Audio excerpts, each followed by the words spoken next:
Okay. All right. Looks like all right, looks like we're live here. Can everybody hear me? The ones that are on LinkedIn, I got a few people on YouTube. Just if you can leave a thumbs up in the comment or something. So making sure I'm good to go. If you could go ahead and log in. I don't know if it allows you to log in prior to, but we'll go ahead and start getting people on board. Um, Yep, we got more people jumping in. So we'll give it about probably, I'd say 5 minutes.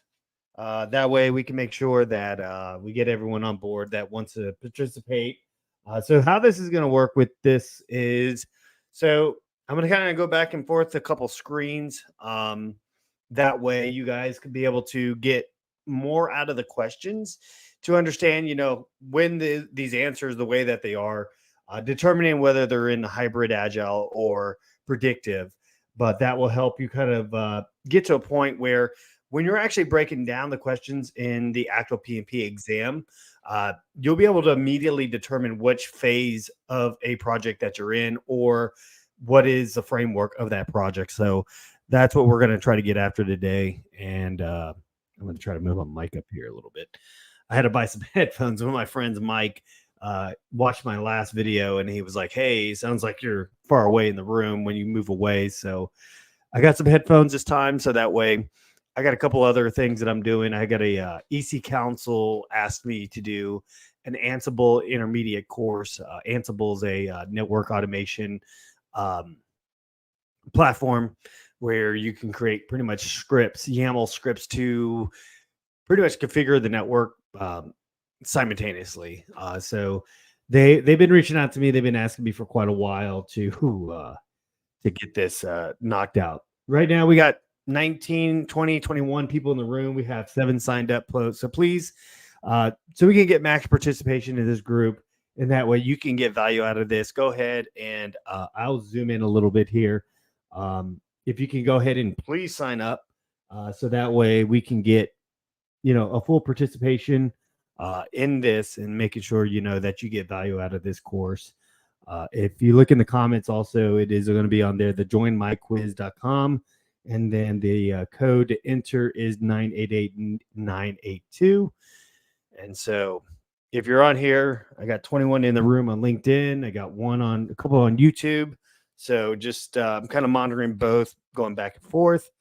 That way, like I said, you guys can be able to jump on, making sure that you guys get bang for the buck while you're doing this course. So,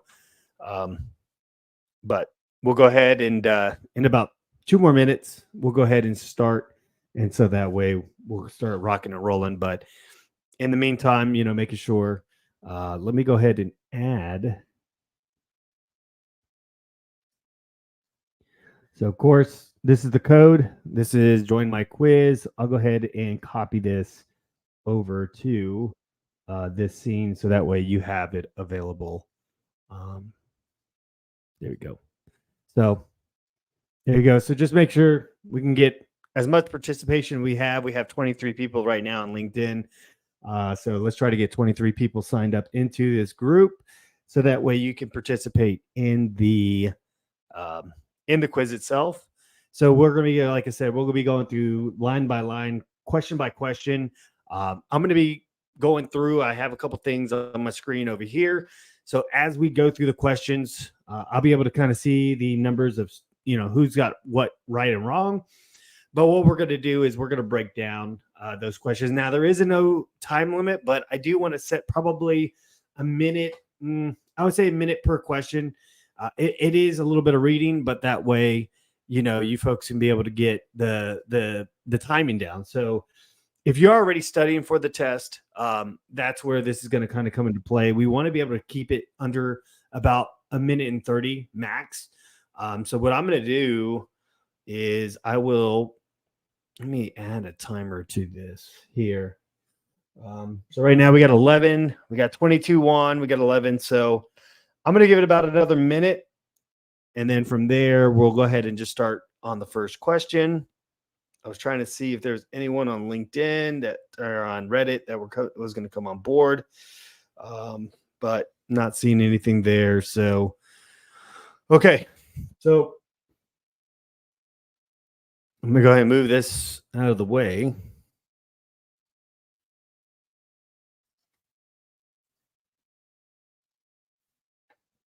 All right.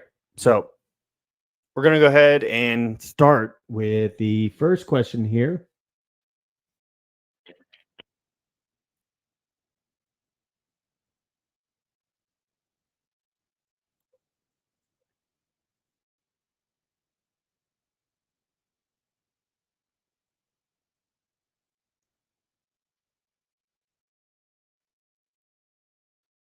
All right. So there is no timer on this, but let's make sure.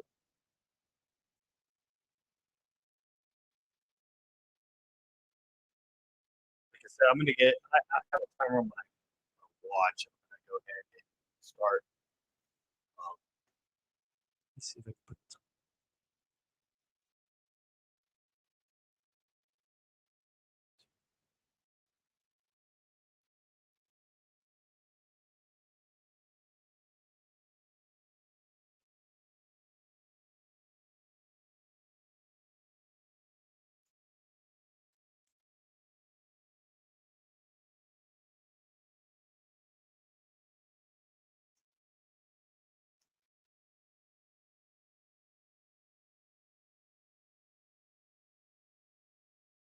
Yeah, so I'm gonna add a clock, so that way we can make sure we kind of stay on track. But I'll give you guys some opportunities on this first one. But like I said, what I want to try to do is just create making sure we kind of stay on the time frame of 1 minute per question because we're going to go through the questions after the fact. So I'm going to make a little video.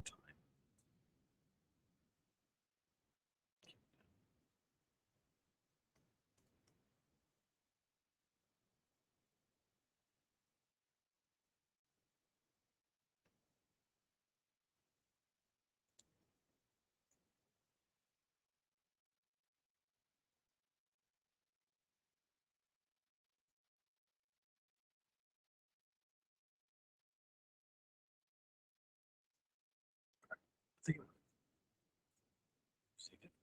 it's kind of quiet in here.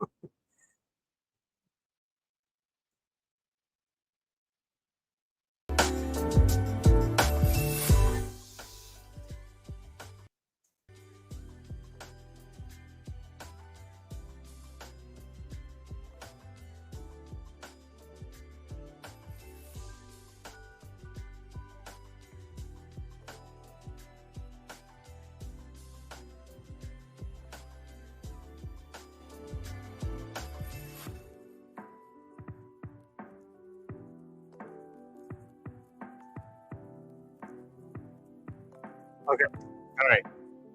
Go ahead and end the question. So go ahead and answer the best of your ability.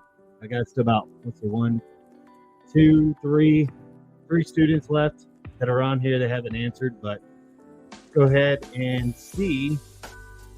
We're gonna go ahead and look at the answer. Yes. All right, so we're gonna go. I'm gonna move to the next slide here. We're gonna kind of break down. So we're gonna try to keep it at a minute timing.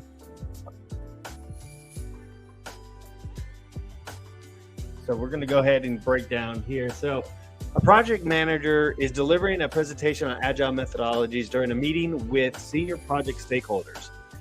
During the session, one of the participants inquires about the primary advantages of implementing agile approaches in the project. In a response, I had to actually do a different. So in a response, the project manager alludes that adhering to agile principles throughout the project execution aids in the early and frequent identification of challenges, providing increased chances of flexibility to resolve issues before they escalate into more significant complications. And so what is the primary advantage of implementing agile methodologies in a project, as explained by the project manager during the meeting with senior project stakeholders? So the answer is conducting iterative development with introspective inspection, embracing an unconventional organizational model for the project. So The explanation is that the project manager explains that the advantages of applying agile methodologies in a project is stating it aids in the early identification of challenges. So what you want to be able to do in an agile framework is you want to be able to identify all the risks that are associated to the best of your ability, whether those risks are negative or positive. What that will allow you to do is ultimately have a risk register identified, and you have a likelihood.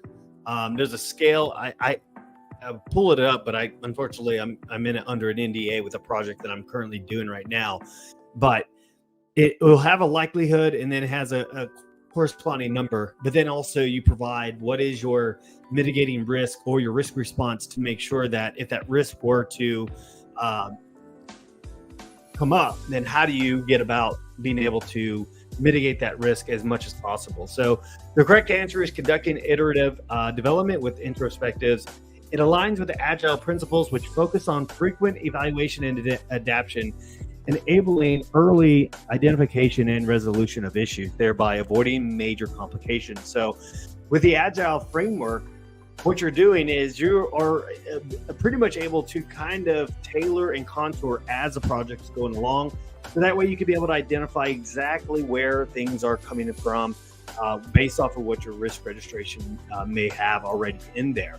Now, as in iterations, you can be able to identify possible new risks, such as, if there's a regulation that comes about, a new law that may come into, hint, hint, on your test, on the PMP test, it may say that there may be a possible new regulation that comes in. It's something that you're going to add to your risk register. You're not going to action it because at that point it hasn't come out or it hasn't been put in motion or into law.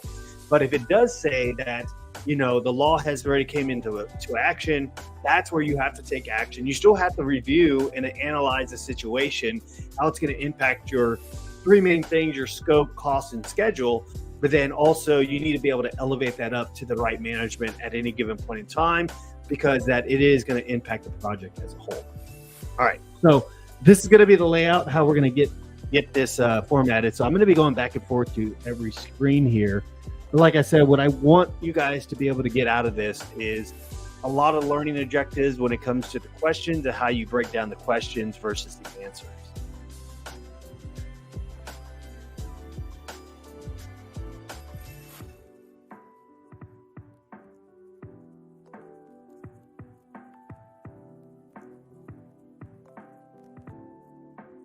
Okay, so we're going to keep it at a minute. I'm watching the timer right now, and I'll kind of give you guys, I'm going to try to create a timer.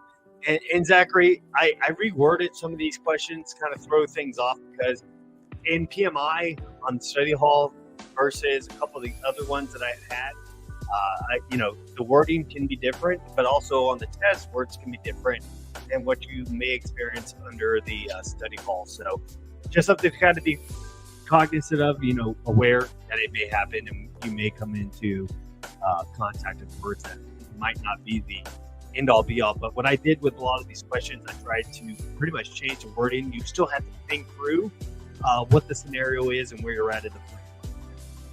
That's one of the things that I did with these questions.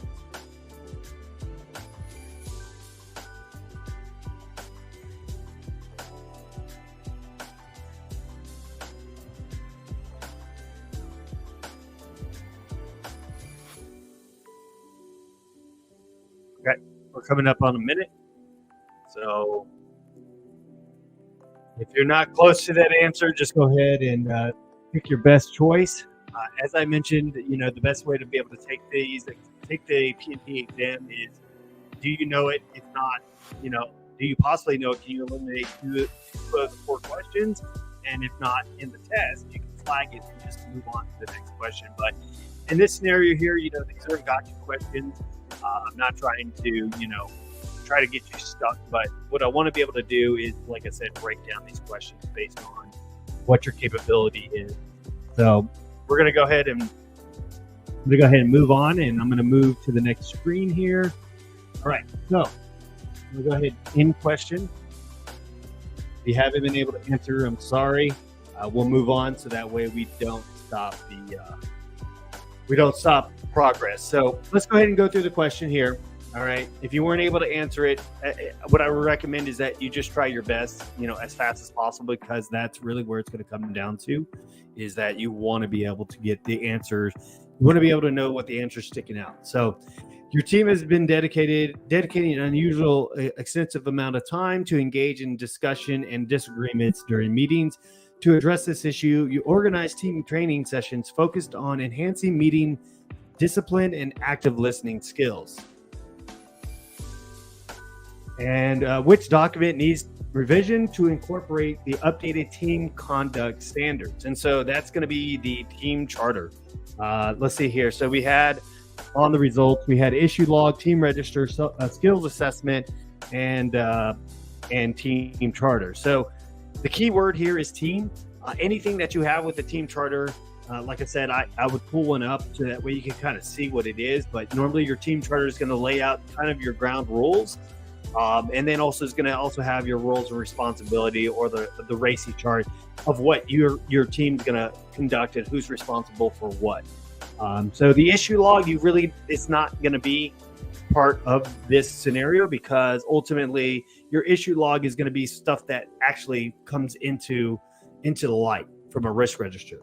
And then the team register, that's a made up term. Skills assessment, that really is based off your team's capabilities, mainly when you are doing a roundtable or a working group, based on what your initial assessments are, based on what their capability statements are or capabilities are. So like right now in the software development project that I'm working on, I want to be able to identify who's a front end developer, who is the back end developer, or can that front end developer do as a full stack developer. But then we're implementing 3D technology into this application. So I want to be able to know who's capable of doing what, who can do the cross functioning. And that's where your team charter lays out, and it lays down the groundwork to exactly what they're capable of doing. So, but yeah, like I said, I just recommend that you guys kind of go through and answer to the best of your ability. And that way, we're not getting stuck on time here. So we're going to go ahead and go to the next question. All right, so we've got a minute. I'm going to still try to find a timer so I can put it into.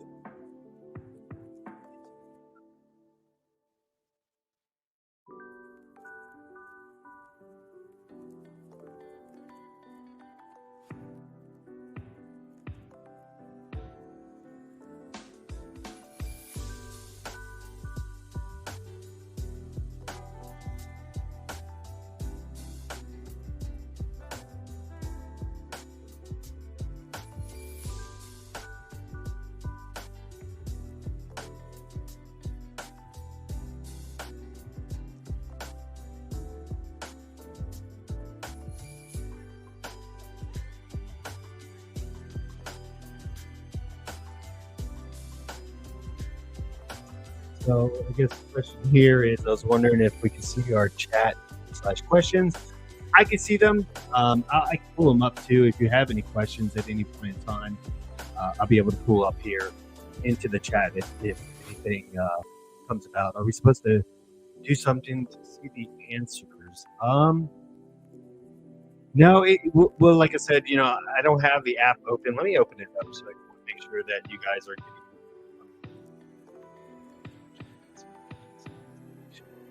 Okay, so what I'll probably try to do, I'll try to zoom in. What I normally would recommend for my future quizzes is have this out on the laptop if possible, and then have your phone for the quiz. That's usually the best approach for this, so that way you can be able to do it. Cool question. Okay. No, I appreciate that. So the full question is, a recently concluded project ended up costing more and taking longer than originally planned. Following a root cause analysis, it was identified that the cost of maintaining quality standards went beyond what was deemed optional. It appears that the quality management plan involved extensive and highly expensive testing to ensure that there were no defects in the product. What measures could have been taken to avoid this scenario? So let me go ahead. I'm going to drop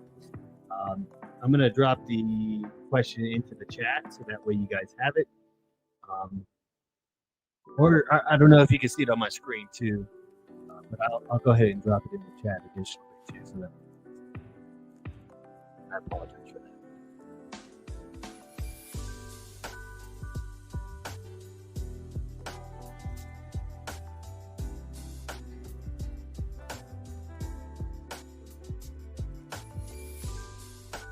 Hopefully that's a little better.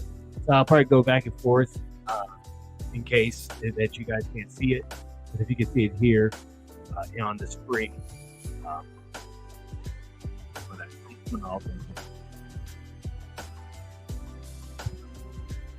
so I'll give it a little more time. That way we just have to go on board overall.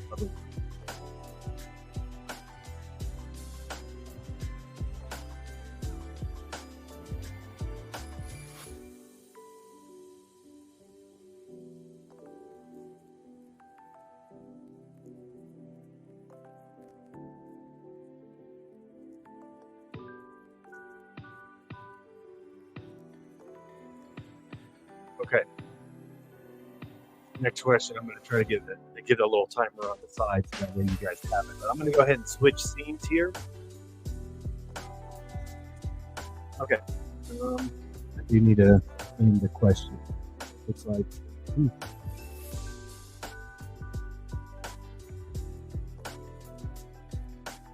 right. Looks like we still have a few more people trying to answer this. So you could go ahead and select an answer, and then we'll move on so that way you guys have the full participation. Just based off the question here, if you can see it. Yeah, and like I said, I recommend that if you have your laptop, probably tune in on the laptop and then just use your phone for the that way it's interactive, so you don't have to worry about going back.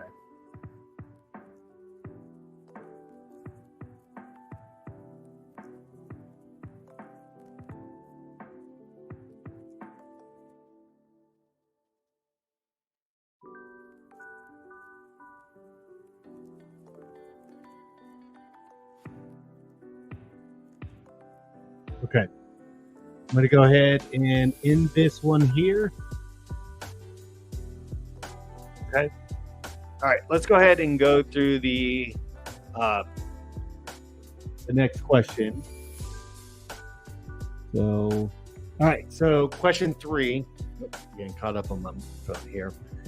Question 3, a recently concluded project ended up costing longer than originally. Following a root cause analysis, it was identified that the cost of maintaining quality standards went up beyond what was deemed optional. It appears that the quality management plan involved extensive and highly expensive testing to ensure that there was no defects in the product. What measures could have been taken to avoid this scenario? So the answer was conducting a cost-benefit analysis before might have prevented this situation. So looking at this question here, it already was determined that there was a root cause analysis. So you can already determine that they identified a risk that was already an issue. So they already identified the risk, and they were trying to get a root cause analysis of why this was happening. And so conducting a cost analysis would have been beforehand would have prevented this situation.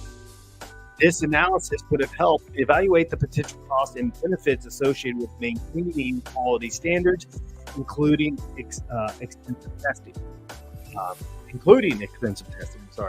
If the costs were found to be too high, alternatives could have been sought, preventing the project from going over budget and longer than planned. So what I'm going to try to do too is implement my personal project, or not my personal project, but a project that I just got funded today. And one thing that I did notify the client was that during each iteration, what we want to be able to do ultimately is a cost-benefit analysis based on what his ROI may be at the end of the project, whatever our definition of done is. So what he's trying to do is determine what, as far as what he's trying to accomplish as far as his revenue streams for the product itself, because it's a software to prototype production software that's wrapped around a overall product. Ultimately, that's what it would be is cost benefit analysis before he even came on the project. There was a feasibility study that was already conducted within the project that I was a part of, but they already did that assessment to be able to understand what, how much money were they going to be able to spend versus what their ROI at the end of the project. So you are coming in spotty. Okay. Yep. Let me see. It just maybe my internet went in and out. Is that better?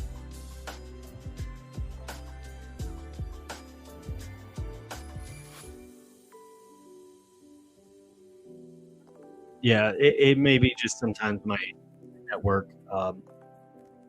But we'll move on to the next question. And, hopefully, it may be just the network, unfortunately. I have issues with LinkedIn. Okay. All right. We're going to go to the next question here. So if it gets cut off, by all means, please look on if you have your computer open. I'm going to put the full question up here. And I'll also post it into the comments and go ahead and read it. Because these are long questions, and these are going to be the same size questions that you're going to get in on the text.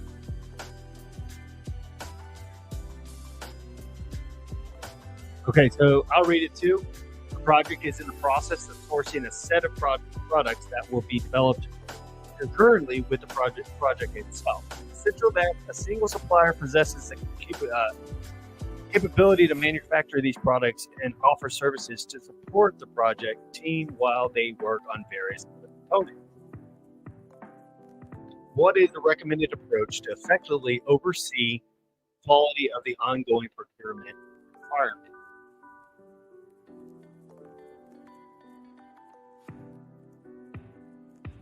So this is going to be something that you're going to be looking at with procurement contracts and understanding I don't want to give you the answer, but just think of it as when you are dealing with external factors outside of your organization when it comes to the procurement and companies that you may be dealing with in order to be able to buy a certain service or product that you're using for your overall project.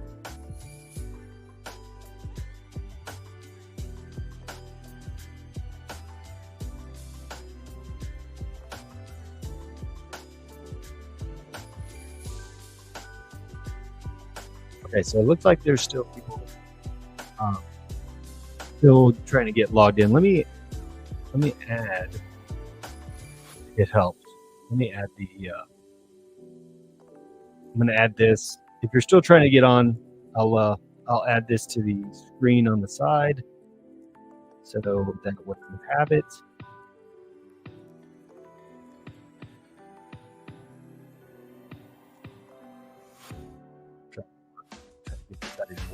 So you want to be able to join in. If you're still trying to join in, the code right here is, and then if you go up in the comments also, I do have the code. It's join my quiz, and then I'll put it in the comments.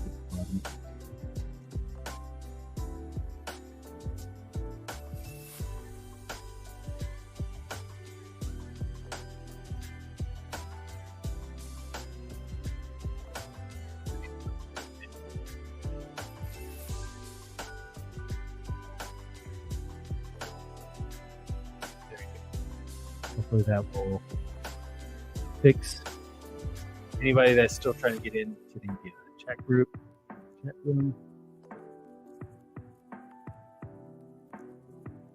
Okay, so let's go ahead, and we are going to go ahead and in this question here, 13 out of 19 have answered.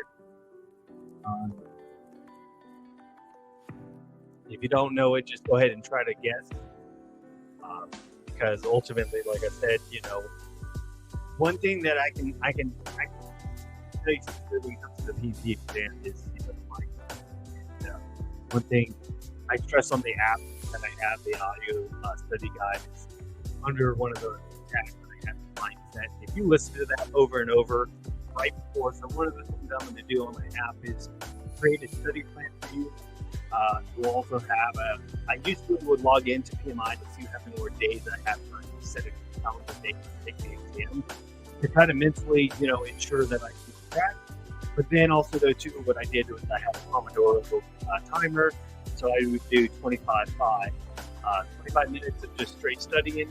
But what I would do is I'd break up 10 minutes, listen to audio, and then go right into quizzes or do another refresh on Udemy or whatever platform that you're learning on, whether it's Joseph Phillips or so just kind of a train of thought when it comes to how you get after your quiz. And all right, I'm going to go ahead and end here, and we're going to go over to the slide deck. Okay, so the answer is going to be establish and collaborate partners with the seller to foster cooperation in developing an enduring solution together. So, as I mentioned, the procurement process, there's going to be questions on the PMP that are going to have you in those scenarios where how do you handle the procurement process when it comes to multiple vendors that are coming at you with different bids? One of the things that you're going to be doing, of course, is a working group with those vendors to show what you need, and then that's where you can get your quotes and everything else. And the same thing goes in this current project that I'm in, is that I wish I would have been able to be on board early on, because we would have been able to hire multiple freelance software developers to come on board and be able to explain, what their cost estimate would be. But because I only had one developer for this project, a back developer, I wasn't really necessarily able to do a full estimate on this project. And so using my back-end knowledge of my software development background and working with the software developer was really the way that we were able to do a bottom-up estimate. And so when you are working with procurement processes and external factors, that's really where you're going to be coming into the board, is establishing that relationship. So the explanation here is the question requires a method to effectively manage the quality of ongoing procurement requirements in a project. The correct answer is to build a collaborative partnership with the seller. It enables the project team to work closely with the supplier to ensure product quality and the development lasting solution. This approach cultivates cooperation and enhances the project team's understanding of the product, and allows for prompt addressable issues. So really this is kind of in the people domain. It's not necessarily a process, it's more or less how do you, as a project manager, approach, getting the seller involved into the team's daily operations, or understanding what the product of that procurement is and how that affects the team and the product itself, or the project itself. So, good job, Bill, on your 2 for 2. And let's go ahead and look at what our answers were. Got one wrong, and so we had let's see. So mandate the seller provide early deliverables to allow for potential repairs. You can't do that because you don't want to be able to push off the seller. You don't want to dictate what they do. Now, there are times where if something happens where you will have questions on the test, what do you do if there is a delay in the procurement shipment? They're going to give you, courses of action of what the best approach to do. And really, it comes down to what the answers are. But one of them that you don't want to be able to do, certainly if you're under contract with that vendor, is you don't want to mandate anything. You want to kind of be using the servant leadership style to where you kind of become, more or less fostering environment for that vendor to be able to make sure that, you have a healthy relationship with them. And then we had another quality standards of different project stages to ensure the seller, and I don't have the full answer down here, the seller remains vigilant regarding evolving circumstances. So that one there, it could be an answer, but unfortunately, based off the criteria of what we're trying to get after when it comes to mindset. Nice, Zach.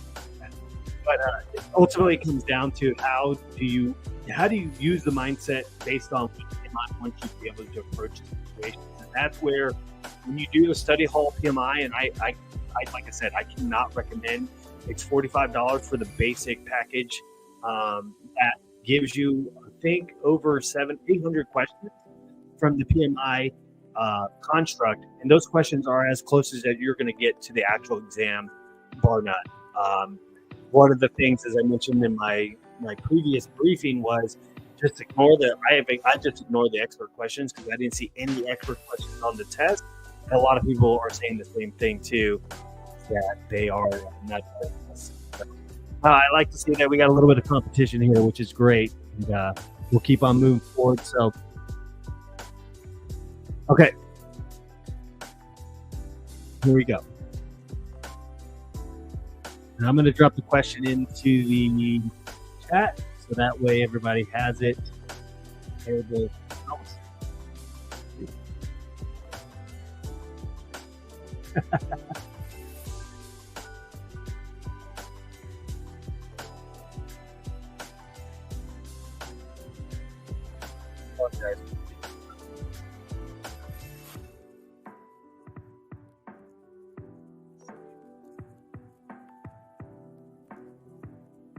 Right, ignore that one.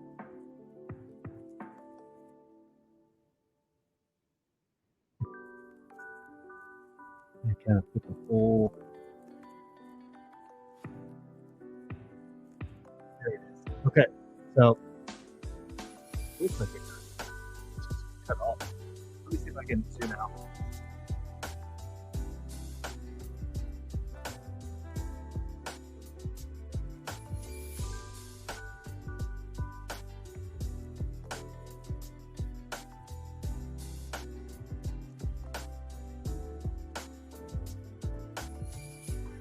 Looks a little better.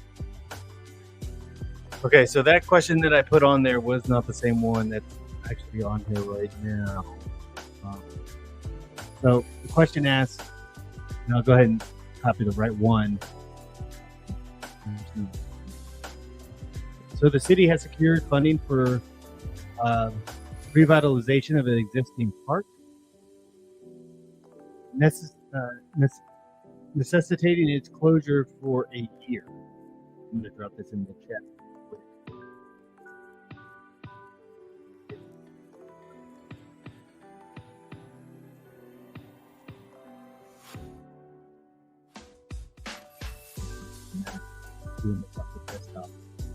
So, the city mayor contracts the project manager to address the issue of the homeless individuals who were illegally residing in the park. Upon review of the stakeholder register, the project manager realizes that the homeless population was not previously identified as stakeholders. What should the project manager do then? All right, so we'll give it a couple minutes because I know I had to drop the question into the chat, and I'm sorry about that. That one was kind of placed. So when you're doing a project, and I kind of give you a little bit, when you're identifying stakeholders can be anybody.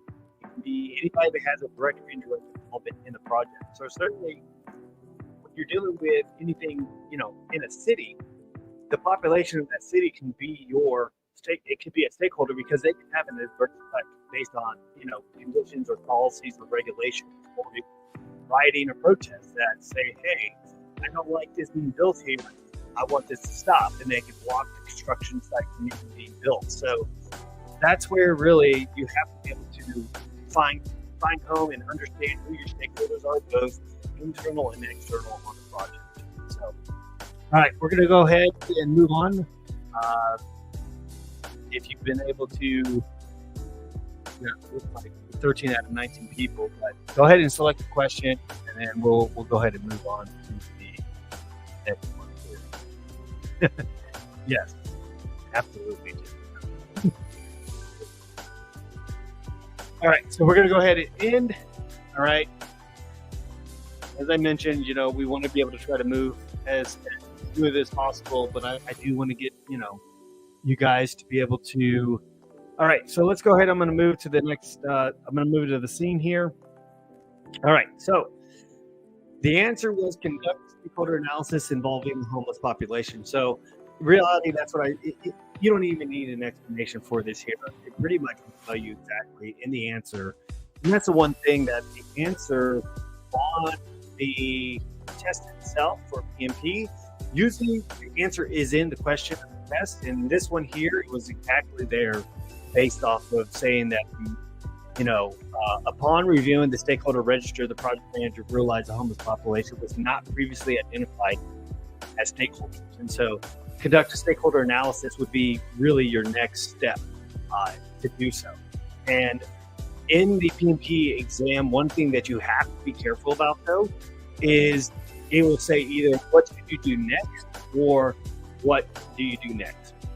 So you have to understand where you are currently, whether you're in initiating plan or execution, or even monitoring, controlling, and closing. But in this case here, it looks like we're already still in the planning phases of it. And so, no, I'm sorry. Project has now advanced into the execution phase. So at this point, it tells you right there it's in the execution phase. So, in order for you to be able to determine next, you need to go ahead and reevaluate the stakeholder engagement or the analysis to identify all parties are involved. So, good job, everybody. Let's see how everybody did. Okay, let's come up. All right, that's fine, Zach. Sorry about that. All right, next question here. I'm gonna move down.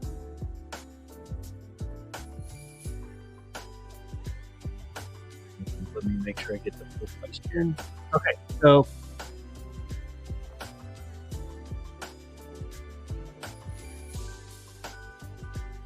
looks like this was the same one. Let me go to the next one. I'm sorry about that. This one looks like it's the same question. Oh, this is a freebie here for everybody. It looks like, yeah. So we'll go back through this one. I had to fix this on Quizzy.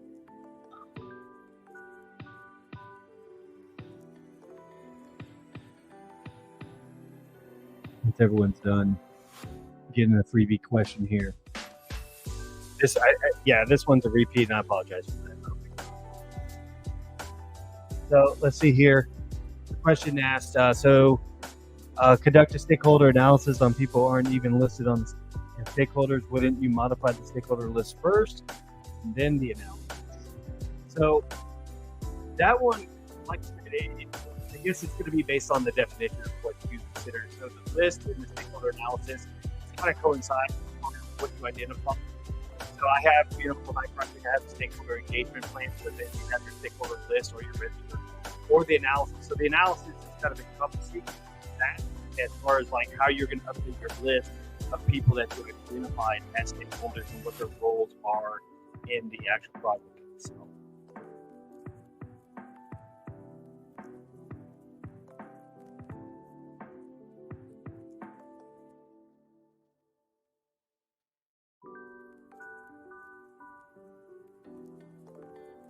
Okay, we're gonna go ahead and end this one here. Like getting the same amount of number of people. I don't know. There's still people logged in, I guess, and they're not participating. So we're gonna go ahead and end this question and move on to the next one. I might have hit restart. It's very hard to see, unfortunately, the questions here. Okay, so all right, the full question. So a agile team member prepares to embark on the first iteration of a project aimed at developing a software application for a customer. The sponsor emphasizes the importance of a closure collaboration with the customer to enhance project success. Which of the following actions should the project manager promote to align with the customer? I'll drop this question into the chat room so that way you guys have it if it's for whatever reason at all. Okay, let me, I'll turn on the music.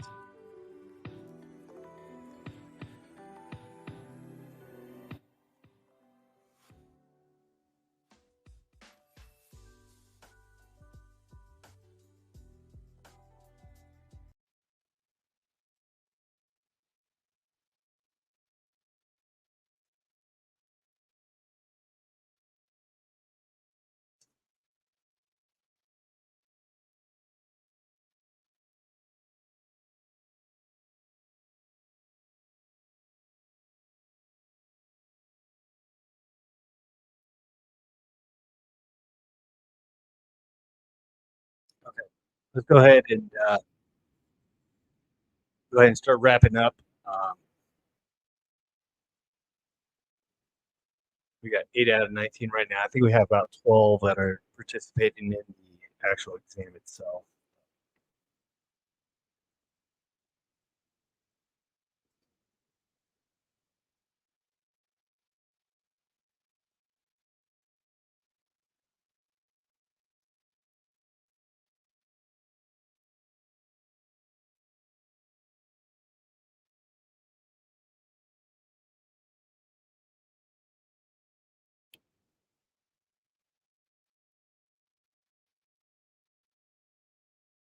Yeah, sorry about that. I was trying not to have it like so quiet, but it's trying to have background music.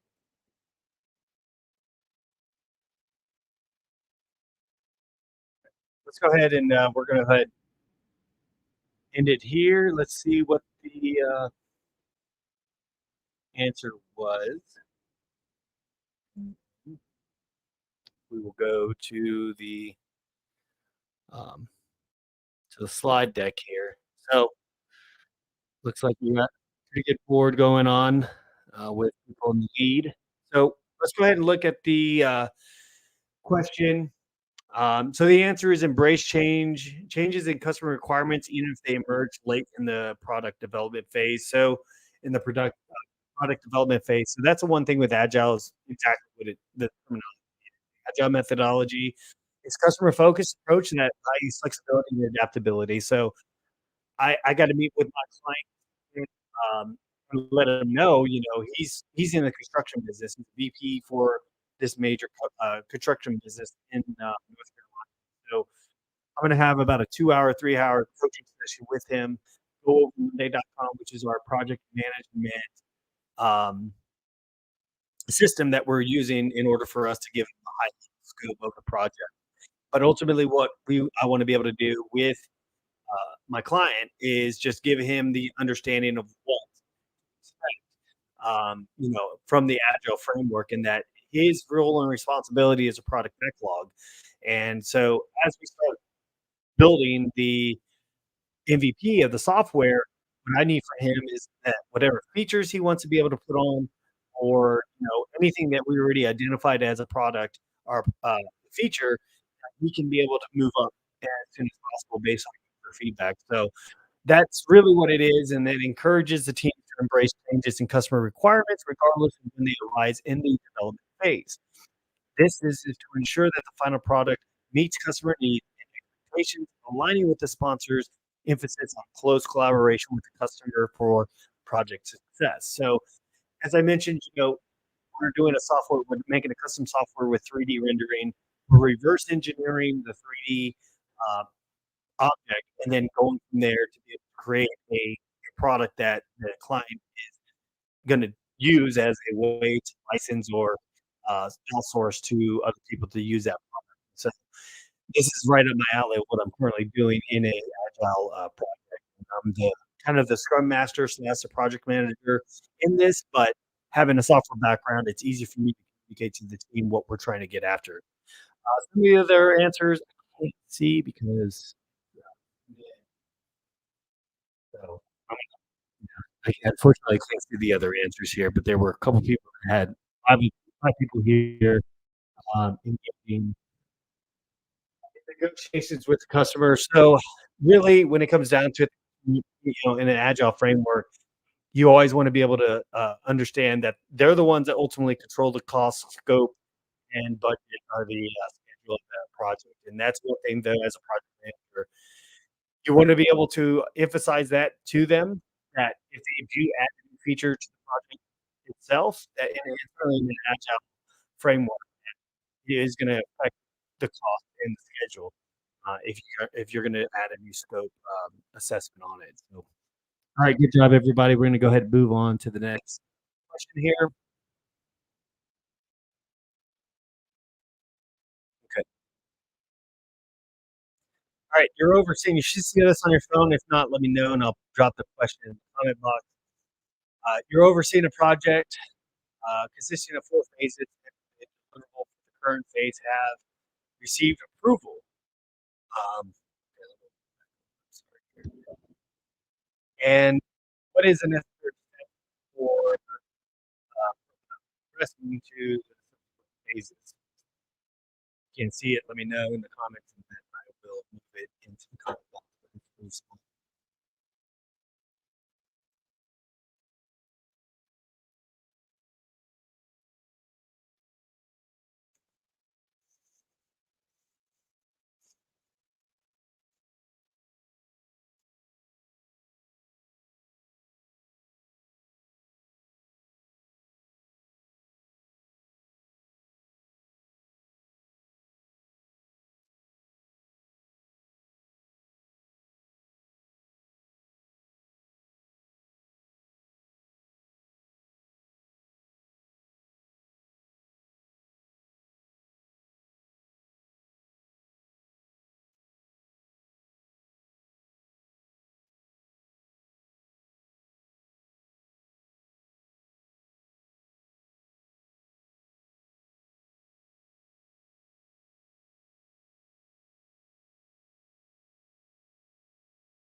We'll go ahead and move on.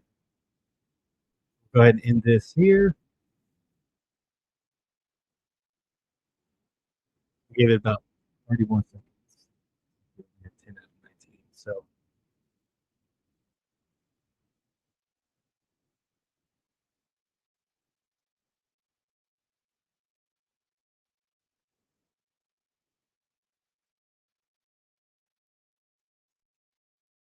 okay. All right. We're going to end the question here. So just answer it to your best of your ability. And then we'll go ahead and go through and talk about the explanation of why the answer is. Okay.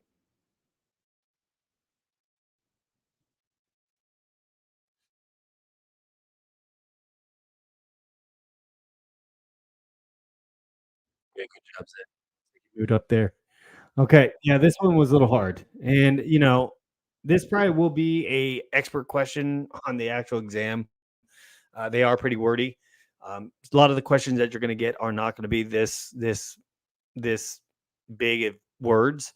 I did this purposely. Like I took known questions from the exam and ChatGPT and made it a little more difficult. But what I wanted to hopefully accomplish out of this is, explaining the scenarios based on what you guys are reading. So you're overseeing a project um, consisting of 4 phases. So what is the necessary step to take before progressing to the subsequent phase? So assemble key stakeholders to evaluate the project performance and decide on a no go determination. So, in any project, before moving to the next phase, it is crucial to evaluate the project performance to ensure its progress as per plan. And so, not only with the stakeholders are you going to do this, because you want to be able at any point in time when you're monitoring and controlling, you want to be able to have your schedule performance index and your cost performance index. You want to have those quantitative and qualitative analysis to be able to be done in order for you to understand where you're at in that project. And so today, when we did our formal budget proposal to the client today, that was one of the things that I explained, during the sprint iterations when we do a sprint review and a sprint planning. I want the product sponsor, pretty much Seth, the owner of the project, to be able to come on board and make it sure that we are meeting milestones or the sprint definition work to get to the definition done. So, otherwise, like I said, that's really what it comes down to. The other questions that we had are the other answers. Let me zoom back in here and take a look. It is very hard to move around on this. Conduct a validation of the project deliverables completed in the current phase. So really here in this scenario, you're not gonna be able to do that because at this point now you're already gone through, in different phases with the deliverables that you currently have. Organize a kickoff meeting. So kickoff really is at the beginning of any project. You're not gonna conduct another kickoff It's usually at the end of your phase before you go into execution. Assess whether the quality of the product deliverables align with the specific quality standards. So in this scenario here, really, it's a matter of being able to understand currently what you received with the uh, approvals. And then let me see here. So the question Jim asked is phase gate. So can you elaborate a little bit more on what your question is as far as on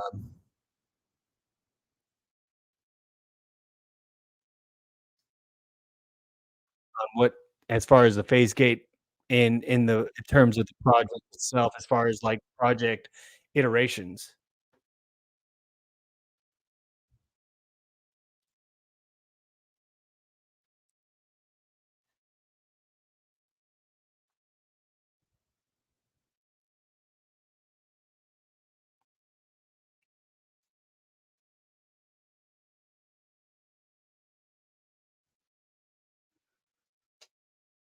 So we'll go ahead and move on. But if you want to follow up on that question there with the phase gate, as far as what this question is here asking for, so you're overseeing a project consisting of 4 phases. Now the phases, depending on what type of project it is, it really would determine. So right now, like on my project, we have 2 phases, just a prototype production.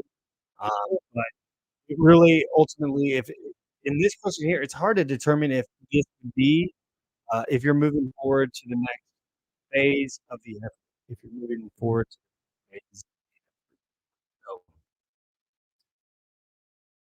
nuts.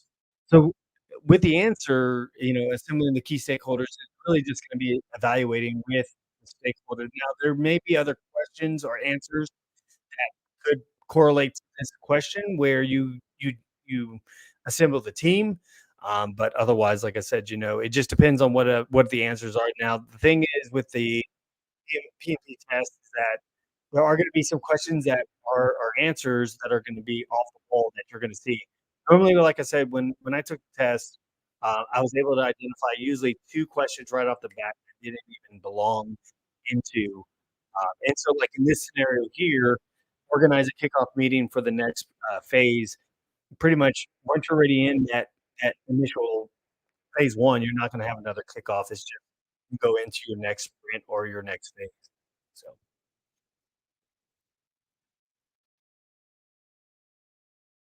I'm gonna go back to the okay, question. So, you're overseeing a project where the initial deliverables received corrective feedback from the client, leading to the approval of change requests. In which of the project management processes group should you execute these approval change requests? This one, you should be able to get through these, get through this question. Now, you're going to see questions like this on the actual PMP test. There are going to be like one word answers. Sorry, I keep unplugging my laptop.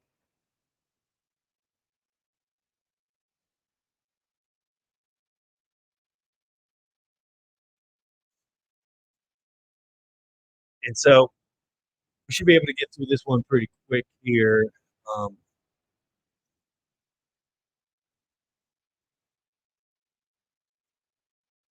so we got more people online. And this one, like I said, when you're looking at this, you're overseeing a project where the initial deliverable received corrective feedback from the client, leading to an approval of change request. So at this point, you already started. So in which of the project management process groups should you execute these approval um, change requests? So really, because where you're at already in the phases, whether you're in initiating, planning, executing, monitoring, closing, that's where you should be able to identify exactly where you are, and then that will be able to put you into the mindset of where your answer should be. So we'll go ahead and give it about 10 more seconds. We'll move on.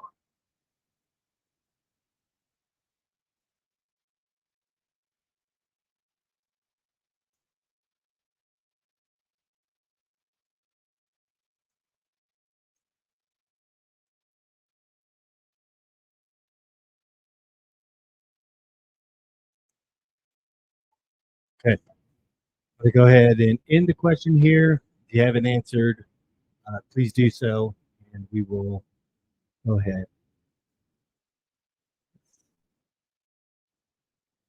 Okay.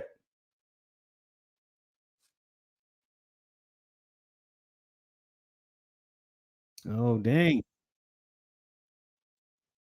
Right. Let's take a look at the question here. So the answer is executing. So the correct answer is executing. It's within the project management process group that the actual task and work of the project are carried out.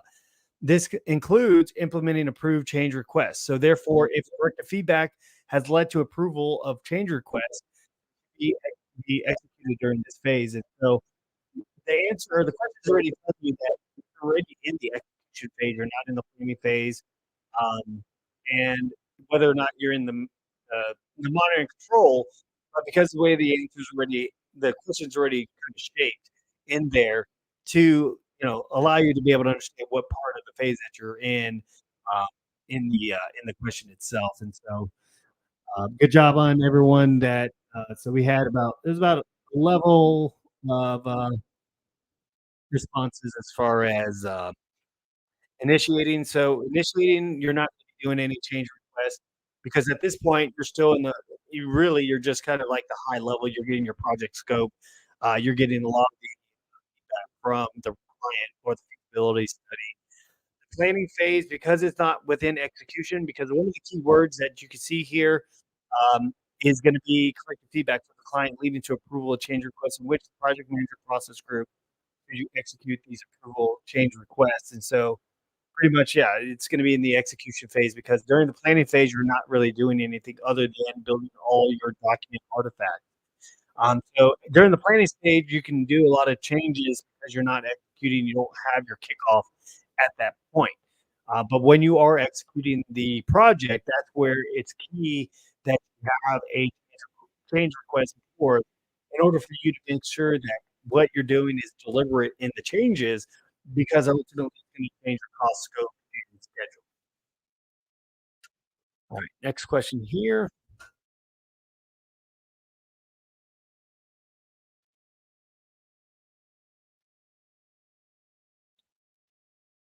Okay, so and I'll drop this. I don't know if you guys can see this full question in your app, but we'll go ahead and drop it into the text so that way you have it. So the question is, with just a few sprints remaining to finish a project, the project manager is apprehensive due to certain early indicators that suggest potential project performance issues.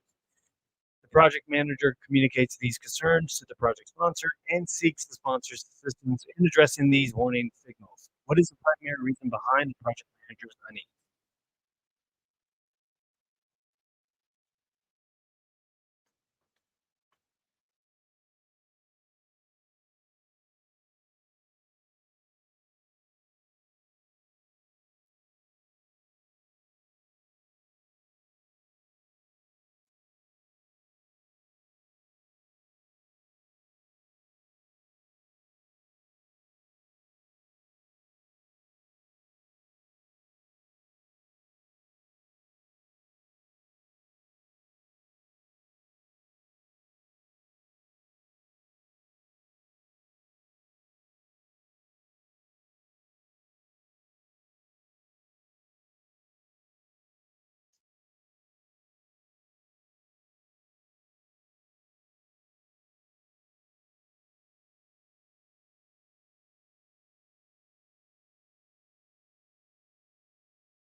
Okay, we're gonna go ahead and end the question here. We got an 8 out of 20. So if you're stuck, if you can just go ahead and take a best guess, then we'll move on to the explanation.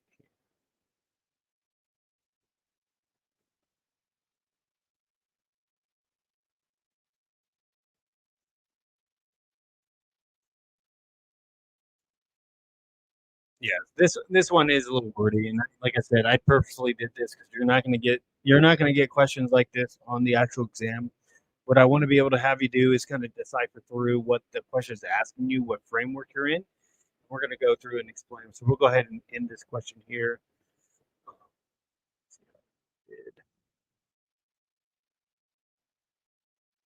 Okay. Okay. All right. So let's look at this here. So, with just a few sprints remaining to finish a project, the project manager is apprehensive due to certain early indicators that suggest potential project performance issues. The project manager communicates these concerns to the project sponsor and seeks the project assistance in addressing these warning signs. What is the primary reason behind the project manager's unease? Answer: key stakeholders who are either unavailable or inadequate adequately engaged. So the explanation is that the project manager's unease is primarily due to key stakeholders being unavailable, not adequately engaged. This could potentially impact the project's performance as stakeholders play a crucial role in decision making and provide necessary support for the project's success. So um, that's where, when you have a stakeholder engagement plan, that's where you're gonna be able to identify who's high level, who just needs to know. There's a matrix that we use within project management, and it puts them at a point dot in that matrix and to determine exactly where they're at on there. And so, um, and really, like I said, as a project manager, those are gonna be things that you kind of build your if you've done previous projects, as far as stakeholder engagement, you got to be able to identify who you are communicating with on a consistent basis versus who you just need to keep an update on, and that's really where this comes into play. So, looking at this question here, you can be able to determine exactly it's a sprint, so you know that's in an agile framework, and the project management manager communicates these concerns to the project sponsor, who ultimately is the owner, and seeks the sponsor assistance in addressing these warnings. So, all the other questions here is a plethora of prioritized items in the project backlog. That wouldn't be the case because the project owner or the project sponsor is the one that's ultimately responsible for the product backlog. Frequent alterations and requirements and emergence of new technology. It's kind of a throwaway answer there. One of those red herrings that you're just not going to come across, and an insufficient number of story points completed. That has to do with the developers. It doesn't really have to do with the lack of communication with the stakeholders. So that's really how you can break these questions down. Probably gonna stop. We'll go to question 15, and we'll break for the night. We're going pretty long here. I don't wanna, you know, be too long where I lose people. So I'm hoping that you guys are getting something out of this, but I don't wanna go crazy long with too hard. Let me show you the full question here, and then I'll drop it into comments.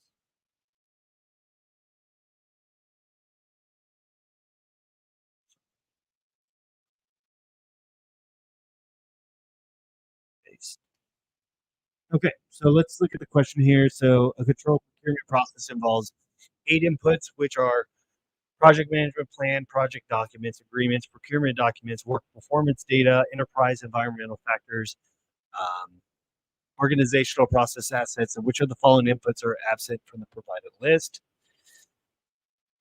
So,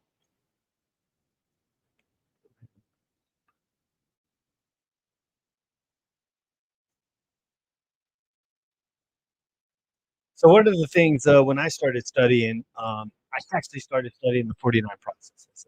Finally, someone pumped my brakes and said, "No, you don't do that anymore." So when you start studying, if you go through one of the Udemy courses, Joseph Phillips or Andrew Romaldi, you're going to see that they're going to have those 49 process still in their curriculum, but it's nothing.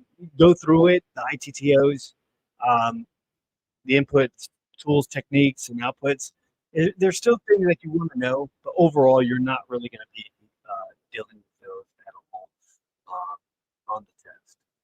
You still want to know your scope, schedule, cost. That's going to be your biggest, you know, variable that you're going to have on the test. But overall, uh, you don't want to be able to, you don't want to have that. Uh, you don't need to write down breakdown of the whole test of the PMP 6 where you're writing down everything. So, okay. Yeah, I think next exam I'm gonna put a timer on this so that way we're not sitting on questions for a very long time because I don't know if people are idle in the groups or not. But either way, just be something that I'm gonna add on next segment. Okay, I'm gonna go ahead and end the question.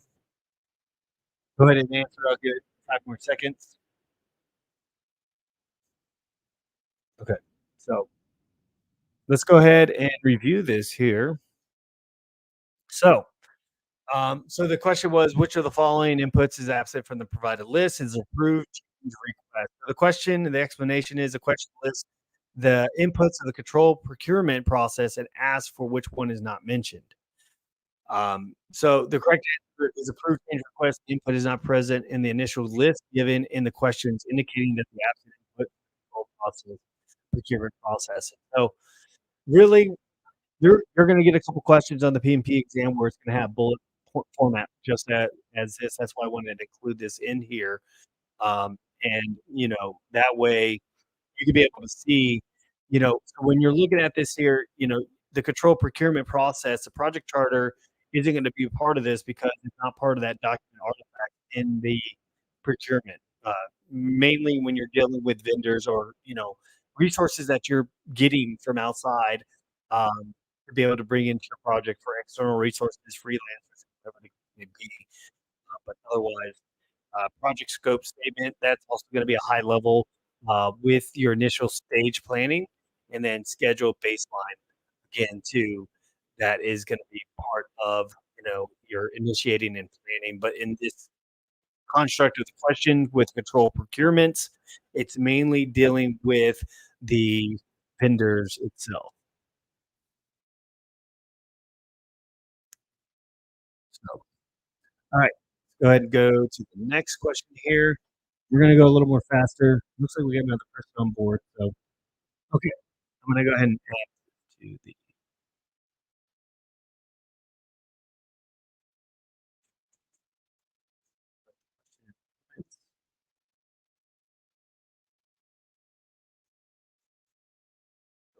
It's the same one.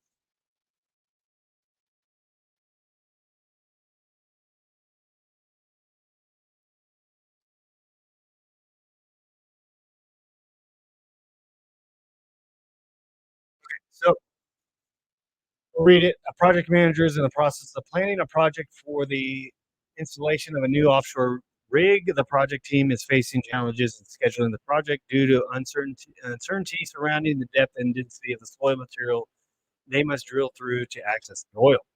What is the most appropriate action for the project manager to establish a duration of test?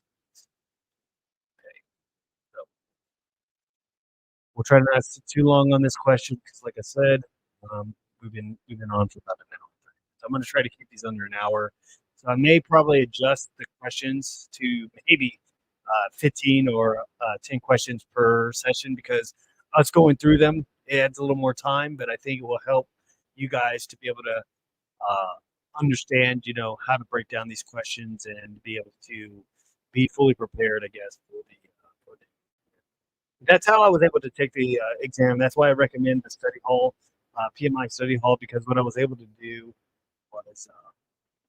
was to be able to pretty much use ChatGPT to break down the questions, why I got to work them on. So, but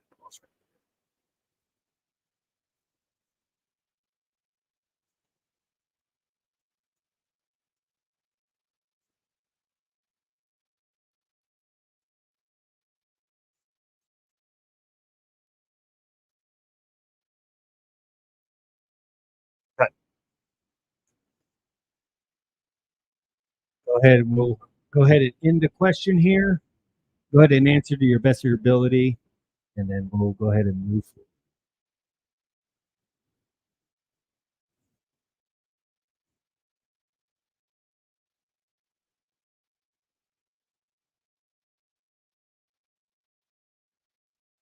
Right, go ahead and end the question. I'm going to pull up.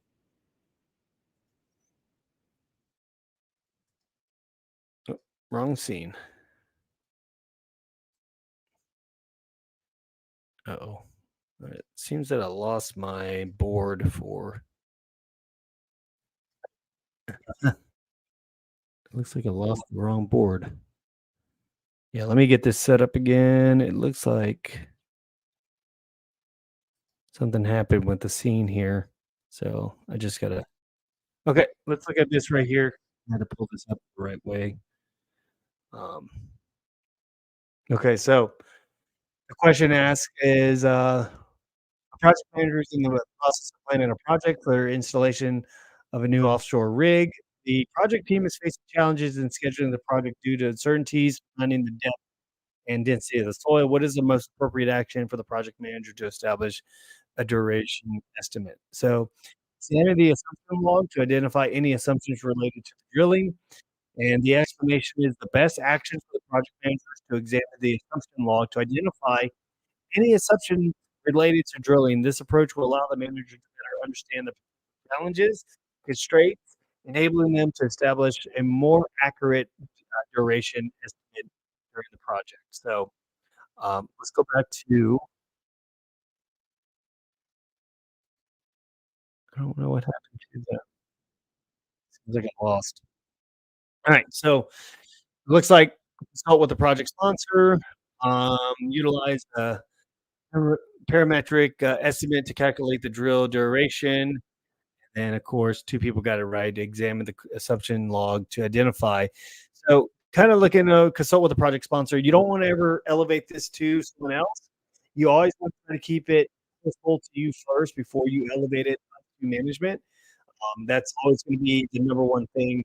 And we'll once we get through the last 15 questions, there's going to be a break in between that I was going to initially do, but we're going on a long time right now. And I just don't want to. I don't want to hold people through the night on this, but ultimately, what it is you don't ever want to elevate it past to the manager first. You always want to review and analyze before you move forward. So in this scenario here, you are going to examine the assumption logs that you've already created with whether they're risks or not.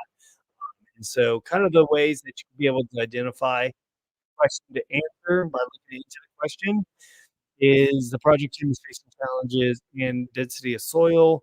So at that point, you want to be able to have the assumption log because what you're going to be able to use is lessons learned from previous drills, and then be able to identify those assumptions based on your previous either you did a top down or bottom up analysis of the project. Next question. Moving on.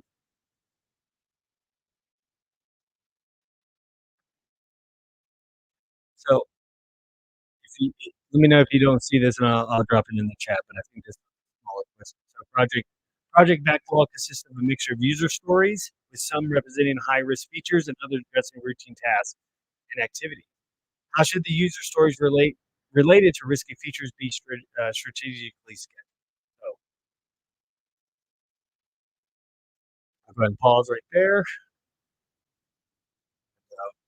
We'll give it about a minute. I'll let you guys know what the time.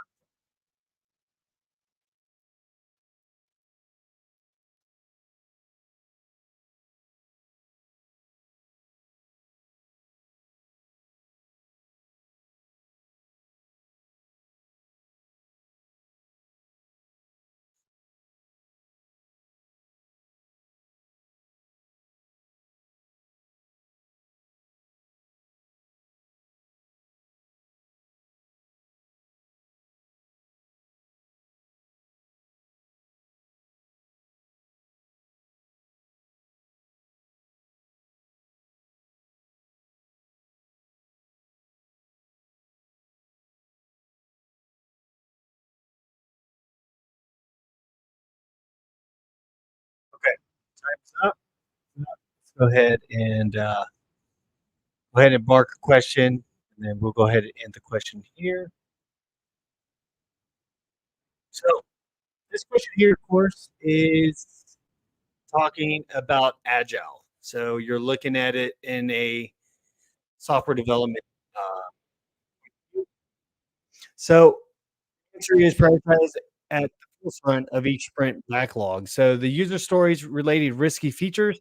So you always want to put the high risk features at the beginning because then what you could be able to do is one, not only identify the high risks that may cause problems in the project, whether negative or positive, but you can account for those risks at the beginning and put them into fruition in software. Uh, in this instance, it is a software build because you're talking the keywords of sprint backlog and everything else.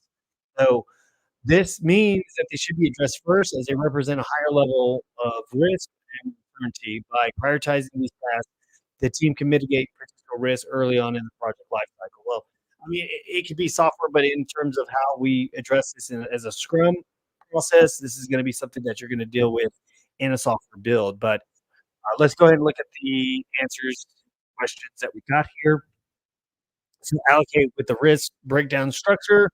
That wouldn't be it there because, like I said, at this point, you've already you've already identified these high risk features. So any way that you would have to allocate within the risk breakdown structure it wouldn't do anything for the scenario. So break down work into work packages within the work breakdown structure. So that term right there is gonna be in a part, I'm sorry, in a predictive model. So anything that has to do with WBS and you're looking at agile, you have to separate those right away and immediately. You should be able to knock that or the answer out of the block immediately with what you're seeing because when it comes to WBS, what you'll learn in PMP as you go along is that that is associated with pretty much break down your project based on milestones, and then those milestones will have a work breakdown based on whatever task conditions. So you have 1.1, 1.2, and then 1.2.1 will be that work breakdown of what you're trying to accomplish in a traditional or waterfall environment. So, all right, next question.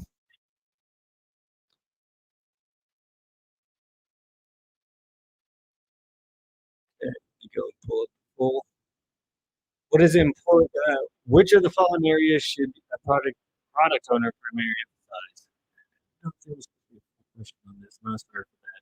Help us look at this here.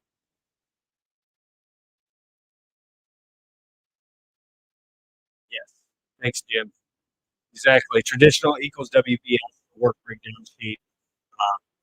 Agile is going to be the product backlog. So when you can identify those two and differentiate, pretty much you'll be able to identify which one's which in that framework, and it can help you pretty much traverse that question immediately.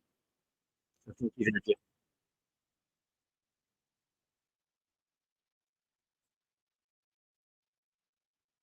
So I apologize for this question here because I've probably had a follow up, and I'll have to clean this one up. But normally this one should have something else added to it. So we'll go ahead.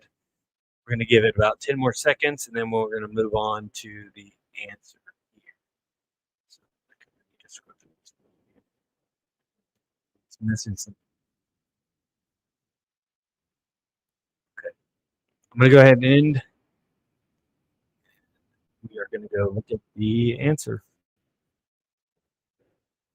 All right. So, which of the following areas should a project owner primarily emphasize? So, providing the features requested by the customer. So, I'm thinking that this question might have had different follow on. I'm sorry that I didn't have that there. So, the product owner plays a crucial role in taking the customer's request and translating them into the product feature.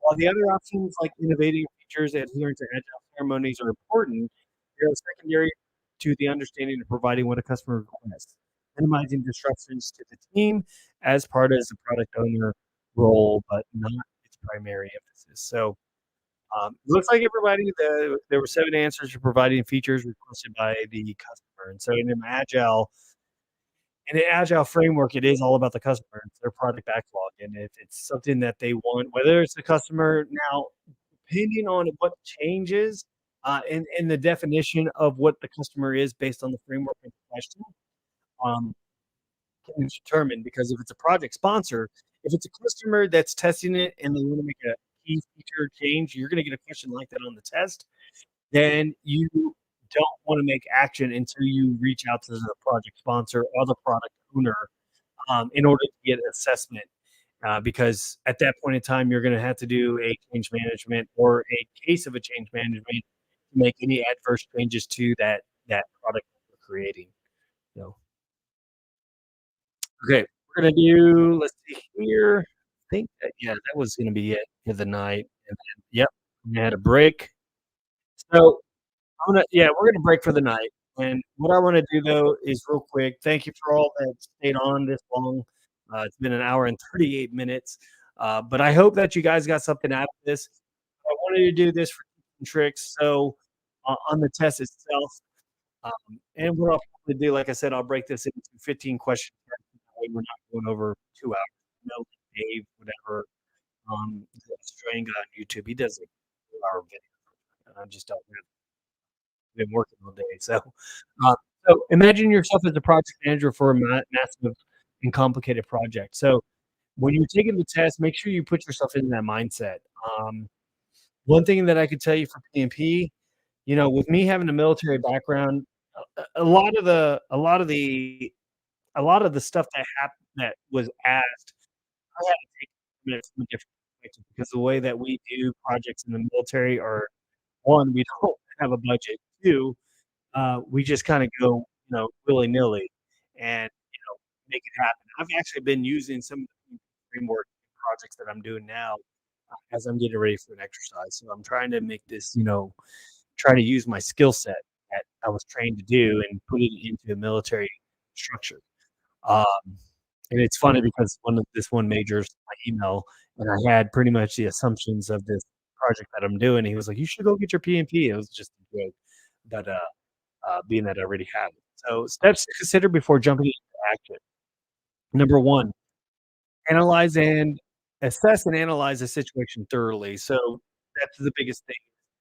Don't ever go to the project sponsor, project owner. First, what you wanna be able to do, analyze and review before you take any action. You wanna be able to get your team together, your subject matter experts, and, assess the situation to find the best course of action because it may be a risk that hasn't been identified, and that's gonna take the management to come in board and, be able to use management reserves in order to mitigate the cost that may come with that, issue that has come about if it wasn't a risk that was identified from the beginning of the project. Number 2 is review your plan of action. And so really what this does, it circles back to how are you gonna go after this exact problem that you faced? Is it a risk that's already been identified? If not, then, of course, it's gonna go right into an issue, and then you have to be able to assess that issue and how you're gonna address it, and then, of course, bring it up the chain of command. And then number 3 is take action only if and when necessary. So not every time when something does come about, it may not change the scope, it may not change the cost or the schedule. So, it's something that you're gonna document, put it in in the risk register or the lessons learned. So that way it is something that if you do another project in that same construct, that you have that capable already laying out, there. So, um, but yeah, we're gonna go ahead and cut it loose for the night. I know I had questions 1 through 25, but I'll next week. Let's do this again on Friday night. We'll do quiz night again, and that way, like I said, we're not going over. We'll try to keep it under 2 hours, and I'm gonna have to put a timer on the quiz so that way, we're not sitting at 2 minutes or 3 minutes per question. Because ideally, what we want to be able to do is get you into the mindset of being able to answer questions within 30 seconds. Because as I mentioned in the quiz itself or in the PMP exam, you have about 1.8 minutes per question out of the 280 minutes that you have with 180 questions. And so speed is key, but also accuracy is key. So Like I said, I thank you guys for joining in. I will repost for the next segment for the next 20 or next 15 questions, and we'll do the same format. We'll break down the questions, and then if you have questions in the comments, I'll pop them up. But otherwise, I'm going to go ahead and end the stream here. Thank you guys.